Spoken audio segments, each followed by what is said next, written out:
वालेकुम एवरीवन। उम्मीद करता हूँ कि आप सब लोग खैरियत से होंगे। और ये हमारा आज तीसरा लाइव सेशन है जो कि है मैरी क्यूरी स्कॉलरशिप के हवाले से। और हमारे साथ आज मौजूद हैं डॉक्टर अमजद अली जो कि अभी पीएचडी कर रहे हैं मैरी क्यूरी स्कॉलरशिप पर ही, और इस वक्त मौजूद हैं इटली में। और अमजद, आपका बहुत बहुत शुक्रिया कि आपने अपने बिजी शेड्यूल में से टाइम निकाला। एक तो ये कि ये अपनी जर्नी बताएंगे किस तरीके से इन्होंने अप्लाई किया, और दूसरा ये कि मैरी क्यूरी स्कॉलरशिप की जनरल जो क्या रिक्वायरमेंट्स हैं, किस तरीके से आपने अप्लाई करना है। तो ये सारी चीज़ें आज अमजद अली जो हैं वो डिस्कस करेंगे। तो over to you Amjad Ali. Okay, thank you Mudassir for inviting me. कोई बात नहीं, ये सारी चीज़ें कर लेनी चाहिए। आई थिंक सो ये इम्पोर्टेंट है, स्पेशली कि जब आप आपकी एक जर्नी रही हो और आप आगे लोगों को ट्रांसफ़र करते हैं। तो स्टार्ट विद माय प्रेजेंटेशन। कभी क्योंकि मैं मैरी क्यूरी स्कॉलर हूँ और a story of pendu boys, boy from Pachina to Marie Curie scholar, ये क्योंकि आज के प्रेजेंटेशन का हमने टाइटल रखा हुआ है। और इस वजह से रखा है क्योंकि बहुत सी चीज़ें हमने सुनी होती है और हम सुनते रहते हैं यूनिवर्सिटीज़ में, तो ये सारा कुछ होता है। सो दैट्स व्हाई ये मुझे अच्छा लगा, ये फर्स्ट मोटिवेटिंग पॉइंट था मेरे लिए। तो अच्छा, स्टार्ट विद माय इंट्रोडक्शन। मेरा नाम अमजद अली है। बेसिकली मैं पाराचीनार कोरम एजेंसी केपीके से हूँ। आप लोगों ने काफ़ी रिसेंटली नाम भी बड़ा सुना होगा इससे related. My education background, early education जो है वो कि पाराचीनार से ही है, और साथ साथ तो मैंने ग्रेड्स भी लिखे हैं। और ये क्योंकि काफ़ी इम्पोर्टेंट है, समटाइम्स बहुत सी चीज़ें ये भी होती है कि जब हम स्ट्रगल करते हैं, अप्लाई करते हैं काफ़ी उसके लिए पोजीशंस के लिए, उसके लिए, तो हम ये भी सोचते हैं यार हमारे ग्रेड बहुत क्योंकि कम है, so this is one of the problem. तो वहाँ से भी काफ़ी लोग डीमोटिवेट होते हैं। तो इस वजह से मैंने सारा कुछ डाला हुआ है ताकि लोगों को पता हो कि कोई किसी भी जगह पे बंदे को डीमोटिवेट नहीं, सिर्फ स्ट्रगल करना चाहिए और हमेशा अपना बेस्ट देना चाहिए। फिर मेरी सेकेंडरी एजुकेशन है, और secondary education Rawalpindi PCIT college commercial market से है। वहाँ पे अगेन सी ग्रेड में मैंने पास किया है, और ये 2010 और 12 का सेशन था। फिर बैचलर मैंने वहाँ से की, बैचलर क्योंकि एरिड यूनिवर्सिटी से है, रावलपिंडी से की है, 3.5 सीजीपीए किया है। और ये 2013 से 17 के बीच क्योंकि ये हमारा था। और मज़े की बातें हैं स्टार्ट कि इसी बैचलर के टाइम पे मैं और डॉक्टर मुदस्सिर, हम क्योंकि बैच फेलो है और सेम ही एक ही इंस्टीट्यूट से हमने बैचलर भी किया है, और एक ही इंस्टीट्यूट से हमने एमफिल भी किया हुआ है। So we have a good friends, हम अच्छे दोस्त भी हैं, और काफ़ी टाइम से दोनों स्पोर्ट्स का भी क्योंकि स्पिरिट था, तो ये सारा कुछ। फिर उसके बाद आफ्टर माय बैचलर इकोनॉमिक्स, फिर मैंने 1 ईयर जो टाइम स्पेंड किए हैं अपना प्राइवेट सेक्टर फैसल बैंक में काम किया है। और फैसल बैंक में मैंने 1 साल काम किया है, मगर 20,000 के की पर मंथ के हिसाब से मैंने काम किया है। कि ये भी काफ़ी चीज़ें होती है पाकिस्तान में, जब आप इनिशियली स्ट्रगल करते हैं तो बहुत से लोग नहीं जाना चाहते, कुछ जॉब वगैरह भी करते, कहते हैं पे कम है ये करने। आई विल सजेस्ट कि हम लोगों को इनिशियली जब हम स्ट्रगल करते हैं तो हमें ये सारी चीज़ें कर लेनी चाहिए। इससे आपको काफ़ी एक्सपीरियंस जो होती है वो आपको मिल जाती है, और काफ़ी ऐसी चीज़ें होती हैं, न्यू चीज़ें होती है जो आपको मोटिवेट करती है। हाँ, उसके बाद मेरा क्योंकि एमफिल की जर्नी थी जो कि Pakistan institute of economic development से हमने की है। वहाँ पे 3.6 सीजीपीए के साथ 2018 और 2020 के इसी टाइम पे हमने किया है अपना एमफिल की हमने वहाँ से कंप्लीट किया है। Then again I will spend some time with the private research firm where as a working as a research assistant and project coordinator। और ये मैं डील कर रहा था अफगानिस्तान में, इस्लामाबाद में था, मगर क्योंकि हम अफगानिस्तान में ये प्रोजेक्ट था, ये उसका यूनाइटेड नेशन का, सो हम यहाँ से काम, जर्मन एक फॉर्म था उसके साथ काम कर रहे थे, C4AD। सो वहाँ पे भी अगेन पे का बड़ा ये था कि चलो एक एक्सपीरियंस था, एक्सपीरियंस गेन करने के लिए बहुत अच्छी जगह थी, और वहाँ से मुझे काफ़ी एक्सपीरियंस गेन हुआ है। So it's also a very valuable, वो मेरे लिए काफ़ी इंपॉर्टेंट थी। करंटली जो स्टेटस है मेरा, क्योंकि 3rd ईयर का PhD स्टूडेंट हूँ यूनिवर्सिटी ऑफ यूनिजे में, और इनिशियली एक पेपर पब्लिश किया 10.2 इम्पैक्ट फैक्टर में और Q1 में, और beside this so two paper जो कि वर्किंग में। how you find a Marie Curie PhD position in European countries? अच्छा, काफ़ी क्योंकि स्कॉलरशिप से रिलेटेड यूरोपियन कंट्रीज़ में काफ़ी स्कॉलरशिप्स होती है जो कि रीजन टू रीजन डिफाइन वो डिफरेंशिएट करती है। एक हर यूनिवर्सिटी अपनी जो इंटरनल यूनिवर्सिटी के अपने स्कॉलरशिप्स होते हैं, देन फिर नेशनल लेवल पे होते हैं जो कि नेशनल गवर्नमेंट प्रोवाइड करता है। सपोज अगर इटली में है तो इटालियन गवर्नमेंट देता है, अगर जर्मनी में है तो जर्मन गवर्नमेंट उसको फंड करता है। फिर रीजनल वाइज भी होती है जो कि जितनी भी रीजनल्स होती है, जो इंटरनल रीजनल होते हैं विद इन इटली, वो भी उसमें काफ़ी होता है। फिर ग्लोबल लेवल पे भी फंडिंग होती है। मैरी क्यूरी इटसेल्फ बहुत बड़ा एक प्रेस्टीज यूरोपियन यूनियन का प्रोग्राम है जो कि हॉरिजन यूरोपियन के उस पे फंडिंग के अंडर काम का वो सारा फंड होता है और ये बहुत ज़्यादा प्रेस्टीजियस। जिस तरह लेट्स सपोज ये अगर हम अमेरिका और उसकी बात करें, जिस तरह यूके में अगर वाइस चांसलर है या अमेरिका में वो है फुलब्राइट है, so Marie Curie is look like this in the European reason.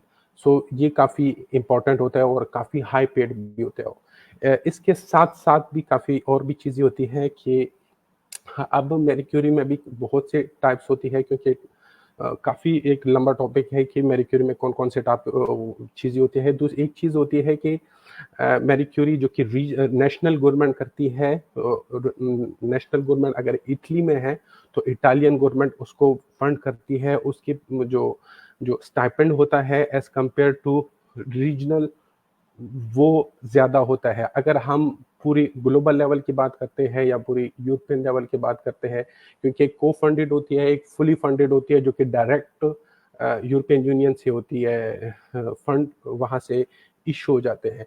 जो को फंडेड होती है with the collaboration of national और रीजनल गवर्नमेंट, तो एज़ कंपेयर टू जो कि एक दूसरा प्रोग्राम है जो कि डायरेक्ट यूरोपियन यूनियन से वो फंड होती है, तो वो हाई पेड होती है एज़ कंपेयर टू को फंडेड। तो ये भी एक डिफरेंस है। ये आप लोगों को इस चीज़ का अंदाज़ा होना चाहिए। कुछ साथ-साथ कोई और इन्फॉर्मेशन है कि जनरली इन लोगों की जो कॉमन डेट्स कौन से होते हैं कि जहाँ पे ये लोग एडवर्टाइज करते हैं, वो कहते हैं जो कॉल फॉर प्रपोजल होते हैं, ये वो वाले प्रपोजल है जो कि हॉरिजन यूरोपियन हॉरिजन प्रोजेक्ट्स होते हैं। ये पीएचडी के कॉल्स नहीं होते, मगर ये इस वजह से मैंने लिखा हुआ है कि इम्पोर्टेंट होता है कि आप लोग इस चीज़ को देखें कि हाँ, कौन से सेक्टर्स में कौन से सेक्टर में किस टाइम पे कौन से प्रोजेक्ट अनाउंस हो रहा है और उसी के मुताबिक ही एक सीक्वेंस चलता है कि पहले एक यूरोपियन लेवल पे एक प्रोजेक्ट सबमिट होता है और उसकी जब फंड एलोकेशन होती है, बाद में आखिरी स्टेज में क्या होता है कि उसी प्रोजेक्ट में फिर पीएचडी की हायरिंग होती है। तो ये कॉमन कॉल है जो कि मई जून में होता है, मई और जून के बीच में होता है एवरी ईयर।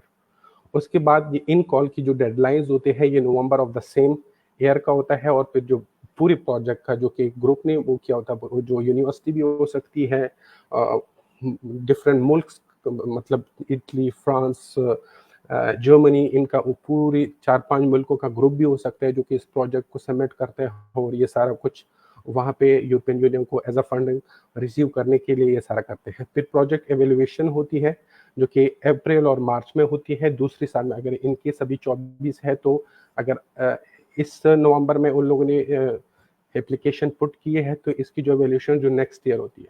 फिर उसके बाद जब ये एवेल्युएशन हो जाती है, अगर फंड मिलना स्टार्ट हो जाती है, जो भी प्रोजेक्ट फंड विन करते हैं, उससे क्या होता है उसके बाद जो नेक्स्ट स्टेप है ये पीएचडी कैंडिडेट्स की वहाँ पे रिक्रूटमेंट स्टार्ट करते हैं और ये हर मार्च और अक्टूबर में ही होते हैं, मतलब फिस्कल ईयर का। और इसकी जो डेडलाइंस होते हैं जो कि पीएचडी एप्लीकेशंस या पीएचडी पोजीशंस के नाम से होती है वो मई और सितंबर में होता है और इसका जो स्टार्टिंग डेट है पीएचडी का वो सितंबर और दिसंबर से इनकी पीएचडी प्रॉपर स्टार्ट हो जाती है यूनिवर्सिटी और इंस्टीट्यूशंस में। तो बेसिक रिक्वायरमेंट्स की तरफ दोबारा फिर आते हैं। बेसिक रिक्वायरमेंट्स में हमारे पास पीएचडी प्रपोजल है जो कि बहुत ज़्यादा आपके लिए इम्पोर्टेंट होता है जब भी आप पीएचडी पोजीशंस के लिए अप्लाई करते हैं। और तो आपको पता है कि विदाउट पीएचडी प्रपोजल के बगैर आप किसी भी यूनिवर्सिटी या किसी भी प्रोजेक्ट के लिए अप्लाई नहीं कर सकते। सेकंड है आपकी सीवी होनी चाहिए। सीवी कोशिश करें कि जब भी आप यूरोपियन कंट्रीज़ को टारगेट करते हैं, यू मस्ट बी अपनी जो सीवी है वो यूरोपास टेम्पलेट में बनाएँ, ताकि वो, क्योंकि रिकमेंडेड है, हर यूरोपियन कंट्रीज़ है मोस्टली यूरोपास की ही सीवी चलती है। अच्छा, उसके बाद हमारे पास मोटिवेशन लेटर है। मोटिवेशन लेटर और स्टेटमेंट ऑफ पर्पस, ये दोनों बहुत इंपॉर्टेंट डॉक्यूमेंट्स होते हैं और दोनों एक जैसे नहीं होते। अनफॉर्चुनेट समटाइम्स ये होता है कि जब भी पीएचडी स्टूडेंट्स अप्लाई करते हैं, अगर उसके पास जो भी अवेलेबल होता है, मोटिवेशन लेटर और स्टेटमेंट ऑफ पर्पस, तो उन दोनों में से कोई भी वहाँ पे अपलोड करता है डॉक्यूमेंटेशन में। और ये क्योंकि मैं कहता हूँ कि एक नेगेटिव पॉइंट है, आप लोगों को रियलाइज़ कर लेना चाहिए कि अभी फ़िलहाल मैंने किस जगह पे कौन-सी चीज़ अपलोड करनी है, हाया मोटिवेशन लेटर करना है या स्टेटमेंट ऑफ पर्पस करना है। मैं थोड़ा-सा डिफरेंशिएट करना चाहता हूँ इसको, कि आप लोगों को डिफरेंशिएट कैसे करना चाहिए कि जब भी हम कोई मोटिवेशन लेटर जहाँ पे हम सबमिट करना चाहते हैं, तो वहाँ पे आपका एक तो पर्सनल मोटिवेशन होता है for applying of specific programme, या एक स्पेसिफाइड प्रोग्राम हो, जॉब हो, और आपने वहाँ पे लिखना है कि why you highly passionate about this, कि आपने इतना पैशन क्यों है, आप क्यों इस पोजीशन के लिए अप्लाई करना चाहते हैं।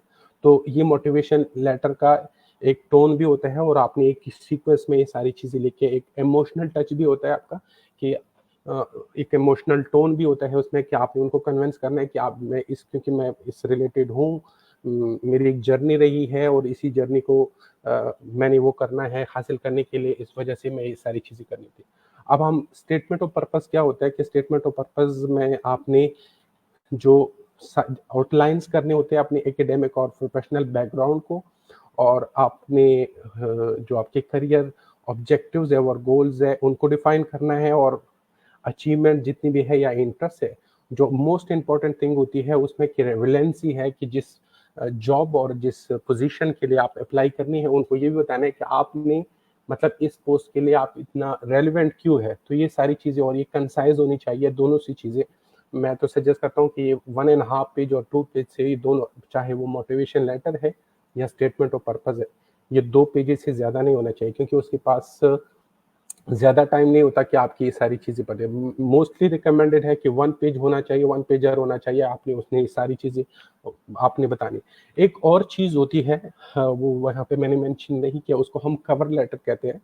कवर लेटर क्या होता है कि कवर लेटर हम, अगर हम कहें कि combination of these both thing, कि मोटिवेशन लेटर और स्टेटमेंट ऑफ पर्पस का कॉम्बिनेशन होता है, और वो बहुत ही शॉर्ट होता है। और कवर लेटर मोस्टली जब हम ईमेल्स के थ्रू मोस्टली हम लिख लेते हैं, और ईमेल्स में ये सारा कुछ होता है। जब भी, क्योंकि मैं आगे बताऊंगा कि बहुत सी ऐसी पोजीशन आ जाती है कि वहाँ पे आपने पूरा प्रोसीजर नहीं करना होता, आपने डायरेक्ट उसको अपनी सीवी, अपना प्रपोजल और कवर लेटर लिख के सेंड करना होता है। बाकी आपने एक प्रॉपर सारी चीज़ें नहीं करना है कि एप्लीकेशन फिल करा दे, वो करा दे, वो सारी चीज़ें नहीं होती। और मोस्टली मैरी क्यूरी की जितनी भी पोजीशंस आते हैं, वो मोस्टली ऐसा ही होता है कि आपने उसको सिर्फ कवर लेटर देना होता है, अपना प्रपोजल और सीवी, ये 3 चीज़ें में बेसिक रिक्वायरमेंट समटाइम्स दे देते हैं। मगर हाँ, अगर ये मैरी क्यूरी जो प्रोसीजर है या जो एप्लीकेशन है यूनिवर्सिटी के बेस पे है, या यूनिवर्सिटी फंडेड है, तो यूनिवर्सिटी फिर अपने उसमें पोर्टल में डाल के फिर आपने पूरा एक एप्लीकेशन प्रोसेस करना है कि इसको सारी चीज़ें कैसे करनी होती है। उसके बाद आपकी इंग्लिश प्रोफिशिएंसी लेटर होना चाहिए, जो कि ज़रूरी है, और वो आपकी अपनी यूनिवर्सिटी से ही बनता है। जिस भी इंस्टीट्यूशन से आप पढ़े होते हैं, तो वहाँ पे जाके ये वहाँ से आप बना सकते हैं। पासपोर्ट और ये सारी चीज़ें भी ज़रूरी नहीं, क्योंकि इन केस अगर आप शॉर्ट लिस्ट होते हैं, तो ड्यूरिंग इंटरव्यू या बिफोर द इंटरव्यू, तो आपका ये चेक करते हैं, और ये ज़रूरी होता है कि आपके पास होनी चाहिए। समटाइम्स हम करते हैं, कहते हैं हाँ ठीक है, जब हो जाएगा तो कर लेंगे, मगर ये सारी चीज़ें ज़रूरी थे, बेसिक नेसेसिटी। नीचे मैंने कुछ सोर्सेज लिखे हुए हैं कि हमारे पास स्पेशली मैरी क्यूरी के कौन से ऐसे वेबसाइट्स है या ऐसी जगह है कि जहाँ से हमने ये सारी पोजीशन देखते हैं। जो मोस्ट इम्पॉर्टेंट है, जिसके साथ मैं स्टार्टिंग से ही अटैच रहा हूँ, वो है यूरेक्सिस, जो फर्स्ट नंबर पे है। यूरेक्सिस है, फिर फाइंड अ पीएचडी है, एकेडमिक पोजीशंस है, दैट स्कॉलरशिप डेटाबेस है। उसके साथ यूनिवर्सिटी वेबसाइट्स होते हैं, डिफरेंट यूनिवर्सिटी वेबसाइट्स है, और स्पेशली पे मैरी क्यूरी का अपना ही एक पेज होता है, उस पे भी आप डायरेक्टली वहाँ पे भी बहुत सी पोजीशंस होती है, और नेचर करियर और पीएचडी पोर्टल ये बहुत ही इम्पोर्टेंट है यूरोपियन कंट्रीज के हवाले से, क्योंकि जितनी भी यूरोपियन कंट्रीज की पोजीशंस आती है पीएचडी की वो सारे यहाँ पे आपको मिलेंगे। और दूसरी एक और भी है कि आप लोग कोशिश करें कि जो यूरोपियन यूनियन का जो पोर्टल है वहाँ पे भी आप लोग अपना एक वो बना सकते हैं, लॉगिन या अकाउंट बना सकते हैं। तो उनकी भी काफ़ी ऐसे प्रोजेक्ट्स होते हैं जिसकी वजह से आप लोग वहाँ से या इंफॉर्मेशन के साथ कनेक्ट हो सकते हैं। अच्छा, इसके बाद हम थोड़ा बहुत, क्योंकि प्रपोजल मैं थोड़ा सा जोर इस वजह से भी देना चाहता हूँ क्योंकि प्रपोजल बहुत ही इंपॉर्टेंट होता है आपके स्पेशली मैरी क्यूरी पोजीशंस के लिए। आपका जितना भी सिलेक्शन का क्राइटेरिया वो जो बेस करता है 80% आपका प्रपोजल पे ही डिपेंड करता है। So what are the key points of your proposal? आपके की पॉइंट्स क्या होनी चाहिए? सपोज अगर हम इंट्रोडक्शन स्टार्ट कर लेते हैं, इंट्रोडक्शन में स्टार्ट विद हमें सबसे पहले कि इंट्रोडक्शन में, क्योंकि मैं भी जब इनिशियली था, मज़े की बात है, जब इनिशियली अप्लाई कर रहा था तो मेरा मुदस्सिर ऑलरेडी उसको जानता है, डॉक्टर अनिल साहब। सो वो मेरे लिए क्योंकि बहुत ही ज़्यादा इम्पोर्टेंट है वो, उस वजह से क्योंकि उसने मुझे स्टार्टिंग में काफ़ी हेल्प किया और उसने मुझे बताया कि कौन सी चीज़ कैसी लिखती है। सो अगर मैं बताऊं कि मेरे पीछे भी उसका भी काफ़ी हाथ है और उन्होंने मुझे काफ़ी पॉलिश किया और काफ़ी गाइड किया। तो इंट्रोडक्शन से स्टार्ट करें। इनिशियली मैं एक जर्नल क्राइटेरिया बता रहा हूँ कि जर्नल क्राइटेरिया कैसे होना चाहिए इस चीज़ को। मैं उसमें नहीं जाऊँगा स्पेसिफिकेशन में। हमें डिफाइन द प्रॉब्लम, हम प्रॉब्लम को डिफाइन कर लें ग्लोबली, रीजनली और लोकली। उसके बाद जब आप ये सारी चीज़ें देखते हैं तो उसी बेस पे हमें अपना रिसर्च प्रॉब्लम आइडेंटिफाई कर लेना चाहिए, जो कि लिटरेचर बेस्ड होता है, इनिशियल लिटरेचर बेस्ड होता है। और उसी ही प्रॉब्लम जो रिसर्च प्रॉब्लम है, आपने एक क्लियर रिसर्च ऑब्जेक्टिव डिफाइन करना है कि आपके कौन से ऑब्जेक्टिव है, और कोशिश होनी चाहिए कि आपके ऑब्जेक्टिव नॉट मोर देन 2 और 3, इससे ज़्यादा नहीं होना चाहिए। क्योंकि इससे ज़्यादा फिर समटाइम्स ऐसा होता है कि अगर आप इससे ज़्यादा रखते हैं तो मे बी समटाइम जो आप मॉडल लगाते हैं या जो भी चीज़ें है तो उस चीज़ से नहीं होती, फिर आप दूसरी चीज़ें वो काफ़ी लेंथी हो जाता है, फिर आप उसको इजीली कवर नहीं कर सकते। तो हमेशा 2 और 3 ही ऑब्जेक्टिव रखें, इससे ज़्यादा नहीं होना चाहिए। और उसके बाद फिर हमें रिसर्च क्वेश्चन को ही देखना है कि research question must be related with your study objectives, जो कि हाईली इंपॉर्टेंट है कि आप जो भी आपने रिसर्च क्वेश्चन डेवलप किया है और उसी के बेस पे ही आपके जो रिसर्च क्वेश्चन है होना चाहिए। लिटरेचर रिव्यू, जो कि मैंने जिक्र किया है, इसी जो इनिशियल 10 to 15 पेपर्स आप साइट करेंगे, इसी पे ही आपका सारा जो आपकी बॉडी है, उसकी इंट्रोडक्शन की बॉडी है वो डेवलप होगी। और ये इम्पॉर्टेंट है कि आप कोशिश करें कि हमेशा लेटेस्ट जितने भी न्यू पब्लिकेशन है, रिसेंट पेपर होंगे, और उसी से क्योंकि आपको एक तो रिसेंट रिसर्च का पता चलेगा कि रिसेंटली क्या चल रहा है आपके स्पेसिफिक टॉपिक से रिलेटेड, और कौन से ऐसे रिसर्च एरिया है जो कि मर्जिंग है। और एक चीज़ और भी बताऊं कि हमेशा कोशिश करें कि जो मर्जिंग रिसर्च एरिया होते हैं उसमें जाया करें, उसमें काफ़ी चांसेस होते हैं और काफ़ी सीखने को बहुत कुछ मिलता है। क्योंकि जब आप एक ऐसा टॉपिक है जो कि कॉन्टिन्यूअस या रिपीटेडली लोगों ने उसको स्टडी किया होता है, तो उसमें से रिसर्च गैप्स निकालना बड़ा मुश्किल काम होता है। और अगर मुश्किल काम नहीं भी होता तो सेकंड चैलेंज ये होता है कि जो प्रोफेसर्स होते हैं उसको कन्विंस करना बड़ा मुश्किल होता है। सो जैसे ही आप इमर्जिंग रिसर्च उसमें जाते हैं तो ये आपके काफ़ी चांसेस, सिलेक्शन के काफ़ी चांसेस मतलब क्रिएट करते हैं, प्रोबेबिलिटी आपकी इंक्रीज कर जाते हैं। उसके बाद आपका इंट्रोडक्शन जो है नॉट मोर, ये मैं प्रपोजल के हवाले से बात कर रहा हूँ कि आपका not more than 2 and 3 pages, ये आपकी सारी जितनी भी स्टेप्स है ये 2 से लेके 3 पेजेस से ज़्यादा नहीं होना चाहिए। क्योंकि इतना, मैंने अगेन ये कहता हूँ कि आपने अपनी जो राइटिंग स्केल है वो काफ़ी कंसाइज करना होता है और टू द पॉइंट चीज़ें लिखनी होती है। तो ये इसमें आपका मतलब 2 से लेके 3 पेजेस में आपका डिफाइन द प्रॉब्लम, फिर रिसर्च प्रॉब्लम जो आपने डिफाइन किया है, फिर ऑब्जेक्टिव, आपका रिसर्च क्वेश्चन, लिटरेचर, ये आपके मतलब 2 से लेके 3 पेजेस में ही होना चाहिए। जो नेक्स्ट इम्पॉर्टेंट पार्ट है उसके है मेथोडोलॉजी। मेथोडोलॉजी में हमने इनिशियल जो फर्स्ट उसका जो स्टेप है, हमें अपनी रिसर्च डिज़ाइन देखना है कि रिसर्च डिज़ाइन आपका कैसा है। मतलब अगर फर्स्ट पॉइंट को कि अगर मैं इसको एक्सप्लोर करूँ थोड़ा सा, रिसर्च डिज़ाइन में हम ये देखना है कि आपका रिसर्च कौन से टाइप का है। मीन्स कि हाया आप जो रिसर्च कर रहे हैं ये क्वालिटेटिव है, क्वांटिटेटिव है या मिक्स मेथड है। ये किसी भी फील्ड का हो सकता है, क्योंकि बहुत से ऐसी फील्ड है सोशल साइंसेज में, या अगर मैं प्योर साइंसेज की बात करूँ उसके भी वो तो डिफरेंट है, क्योंकि उनका लैब का काम होता है। अगर हम सोशल साइंसेज की बात करें तो वहाँ पे हमने काफ़ी टेक्निक, ये तीन बड़ा कहते हैं ना रिसर्च टाइप है, जिसमें क्वालिटेटिव, क्वांटिटेटिव और मिक्स मेथड। उसके बाद हमने ये देखना है कि सेकंड जो इम्पोर्टेंट पॉइंट्स होता है रिसर्च डिज़ाइन का, वो हमने देखना होता है कि रिसर्च अप्रोच आपका क्या है, एक्सप्लेनेटरी है, डिस्क्रिप्टिव है, एक्सपेरिमेंटल है। कि आप जो आप रिसर्च अप्रोच कर रहे हैं इसमें एक्सपेरिमेंट शामिल है, सिर्फ डिस्क्रिप्शंस है या एक्सप्लोरेटरी है, या कोई न्यू चीज़ आप डेवलप करना चाह रहे हैं, इस तरह। दूसरी जो मेन जो इम्पोर्टेंट पॉइंट है अकॉर्डिंग टू मी, इसका मैं क्योंकि ऑलरेडी थोड़ी सी क्या कहते हैं इफेक्ट हुआ हूँ इसके लिए डेटा से रिलेटेड, क्योंकि डेटा का काफ़ी इशू होता है। समटाइम्स हम प्रोजेक्ट ऑब्जेक्टिव भी बना लेते हैं, सारी चीज़ें कर लेते हैं, मगर हमें जब हम जाते हैं फर्दर तो हमें डेटा की काफ़ी मसले होते हैं। डेटा की अवेलेबिलिटी भी चेक कर लेनी चाहिए, आप लोगों को इंश्योर कर लेनी चाहिए कि हाँ, जो मैं रिसर्च ऑब्जेक्टिव बना रहा हूँ या रिसर्च क्वेश्चन जो है, हाँ, इसकी जो डेटा है अवेलेबल हो सकती है, अवेलेबिलिटी है या नहीं है।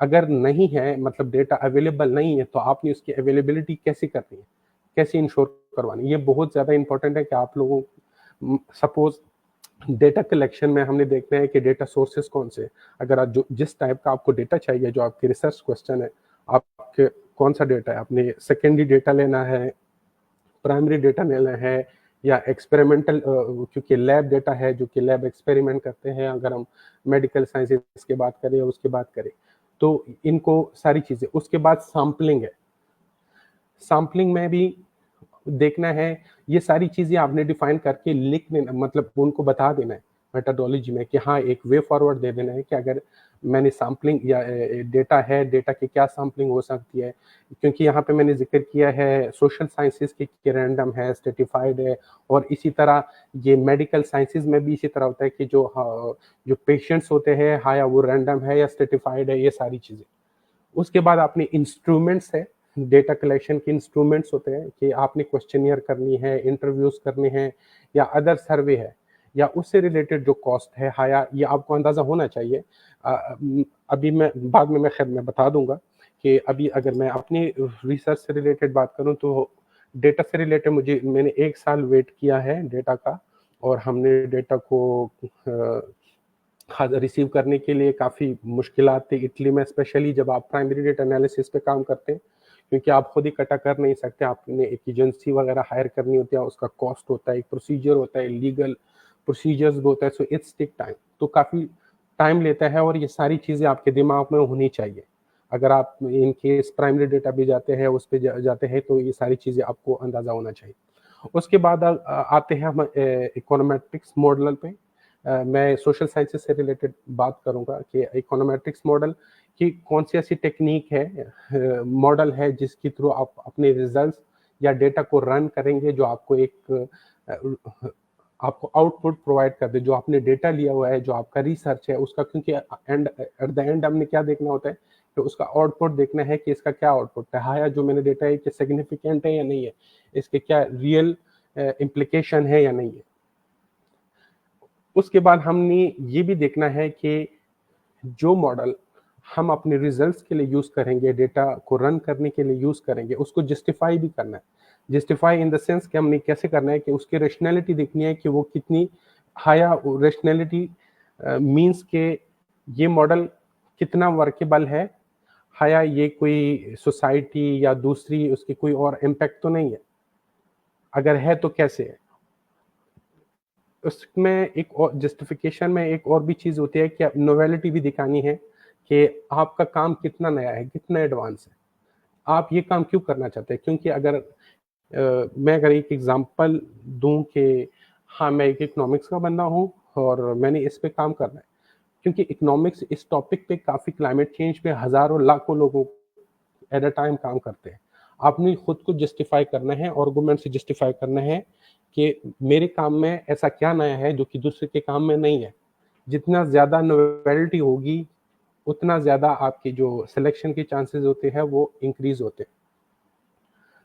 साथ-साथ आखिरी जो 2 पॉइंट्स हैं वो है सिग्निफिकेंसी ऑफ द डेटा, कि सिग्निफिकेंसी ऑफ द डेटा का मतलब है कि आपने अपनी स्टडीज़ के जो आप रिजल्ट्स हासिल करेंगे, जो रिसीव करेंगे, जो आपको आउटपुट मिलेगा, जो डेटा आपने कलेक्ट किया है, वो उसकी रियल इम्प्लीकेशन क्या है, वो कितना वर्केबल है, या वो रियल लाइफ में काम करता है या नहीं करता।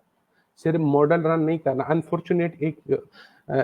एक अनफॉर्चुनेट ये भी है आजकल के लोग पेपर पब्लिकेशन पे पब्लिकेशन करते रहते हैं, मगर उसकी रियल इम्प्लीकेशन बहुत कम होती है और ये भी बहुत बड़ी अलार्मिंग है। तो इस वजह से समटाइम्स हम कहते हैं ना, ये आर्गुमेंट काफ़ी आप लोगों ने सुना होगा कि यार रिसर्च काम नहीं करता। रिसर्च काम करता है, वो तब करता है कि अगर आपका डेटा रियल है, आपका रिसर्च रियल है, उसकी रियल इम्प्लीकेशन है, आपने पैरामीटर्स, डेटा वगैरह, सिलेक्शन ये सारे एक ऑथेंटिक वे से किए हैं, तो देन फिर वो एक वर्केबल, वो खुद ब खुद काम करती है। आखिर में आप लोगों ने बताना है टाइमलाइन, कि टाइमलाइन जो आप रिसर्च करना चाहते हैं इसका कितना ड्यूरेशन है, ये कितने सालों में हो सकता है, 1 साल में हो सकता है, 2 साल में हो सकता है, कितने ड्यूरेशन में। तो ये भी ये प्रपोजल के हवाले से ये बड़ा इंपॉर्टेंट है।